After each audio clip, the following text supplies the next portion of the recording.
আলোতদীপ্ত সংবাদে আপনাদের সাথে আছি আমি ইয়াসমিন সুমনা। শুরুতেই জানিয়ে দিচ্ছি সংবাদ শিরোনাম। অন্তর্বর্তী সরকারকে নিরপেক্ষ থাকার আহ্বান জানালেন বিএনপি মহাসচিব মির্জা ফখরুল।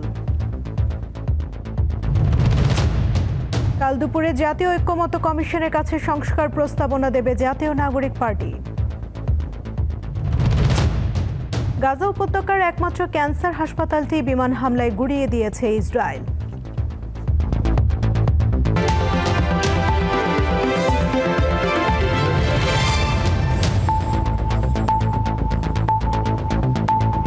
এবারে বিস্তারিত। অন্তর্বর্তী সরকারকে নিরপেক্ষ থাকার আহ্বান জানিয়েছেন বিএনপি মহাসচিব মির্জা ফখরুল ইসলাম আলমগীর। বলেন, এমন কোনো পদক্ষেপ নেওয়া যাবে না যাতে ফ্যাসিবাদ বিরোধী ঐক্য বিনষ্ট হয়।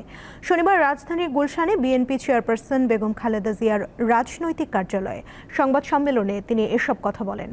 অন্তর্বর্তী সরকারের কোনো উপদেষ্টা ক্ষমতায় থেকে রাজনৈতিক দল গঠন প্রক্রিয়ায় প্রত্যক্ষ বা পরোক্ষভাবে জড়িত থাকায় জনমনে সংশয় তৈরি করছে বলে মন্তব্য করেন বিএনপি মহাসচিব। বলেন, এই প্রক্রিয়ায় প্রশাসন যন্ত্রকে ব্যবহার করার নানা প্রকার লক্ষণ ও প্রমাণ ক্রমেই প্রকাশ পাচ্ছে, যা দেশ ও গণতন্ত্রের জন্য মোটেই সুখকর নয়। আগামীকাল দুপুর 2টায় জাতীয় ঐক্যমত্য কমিশনের কাছে সংস্কার প্রস্তাবনা দেবে জাতীয় নাগরিক পার্টি।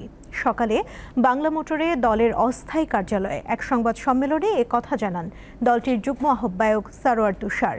বলেন, জাতীয় ঐক্যমত্য কমিশনের কাছে ভোট দেওয়ার সর্বনিম্ন বয়স 16 বছর আর নির্বাচনে প্রার্থীর বয়স 23 বছর করার প্রস্তাব রাখবে জাতীয় নাগরিক পার্টি।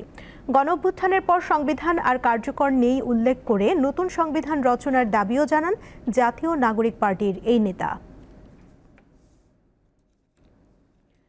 গণমাধ্যম সংস্কার কমিশন তাদের প্রতিবেদন প্রধান উপদেষ্টা ডক্টর ইউনূসের কাছে জমা দিয়েছে। দুপুরে গণমাধ্যম সংস্কার কমিশনের সদস্যরা রাষ্ট্রীয় অতিথি ভবন যমুনায় প্রধান উপদেষ্টার কাছে তাদের প্রতিবেদন হস্তান্তর করেন।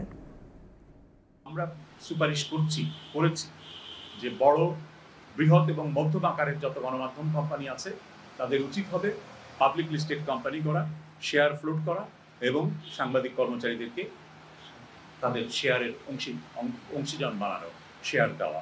এটা আমরা প্রস্তাব করেছি। আমরা ক্রস ওনারশিপ এটাও বন্ধ করার প্রস্তাব করেছি। ওয়ান হাউস ওয়ান মিডিয়া, এর চাইতে বেশি হতে পারবে না। এবারে কেওয়াই স্টিল চট্টগ্রাম সংবাদ।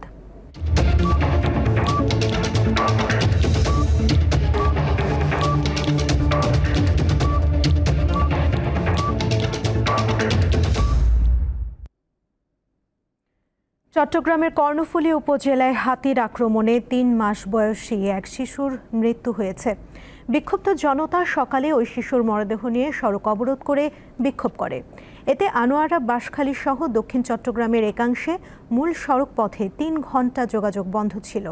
এর আগে গতকাল রাত 1টার দিকে উপজেলার বড় উঠান ইউনিয়নের শাহমিরপুর জমাদার পাড়া এলাকায় এই দুর্ঘটনা ঘটে।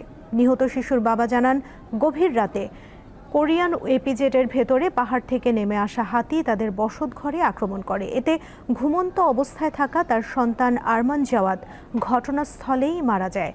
এছাড়া তার স্ত্রী খজিমা বেগম গুরুতর আহত হয়েছেন।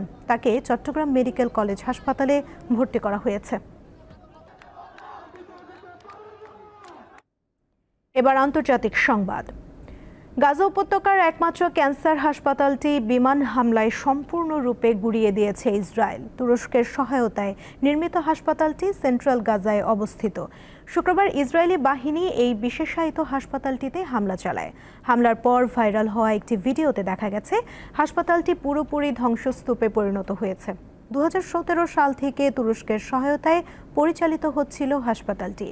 প্রতি বছর প্রায় 10,000 ক্যান্সার রোগী এই হাসপাতাল থেকে চিকিৎসা সেবা পেতেন। এ ঘটনায় নিন্দা জানিয়েছে তুরস্ক। এদিকে শুক্রবার ইসলামিক ইউনিভার্সিটি অফ গাজার মেডিকেল বিভাগও গুঁড়িয়ে দিয়েছে ইসরায়েল।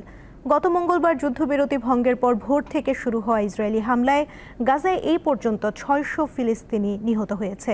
তাদের মধ্যে অন্তত 200 শিশু এবং 110 জন নারী রয়েছে বলে জানিয়েছে গাজার স্বাস্থ্য মন্ত্রণালয়। সংবাদ শেষ করার আগে শিরোনামগুলো জানিয়ে দিচ্ছি আরও একবার। অন্তর্বর্তী সরকারকে নিরপেক্ষ থাকার আহ্বান জানালেন বিএনপি মহাসচিব মির্জা ফখরুল। কাল দুপুরে জাতীয় ঐক্যমত্য কমিশনের কাছে সংস্কার প্রস্তাবনা দেবে জাতীয় নাগরিক পার্টি। গাজা উপত্যকার একমাত্র ক্যান্সার হাসপাতালটি বিমান হামলায় গুঁড়িয়ে দিয়েছে ইসরায়েল।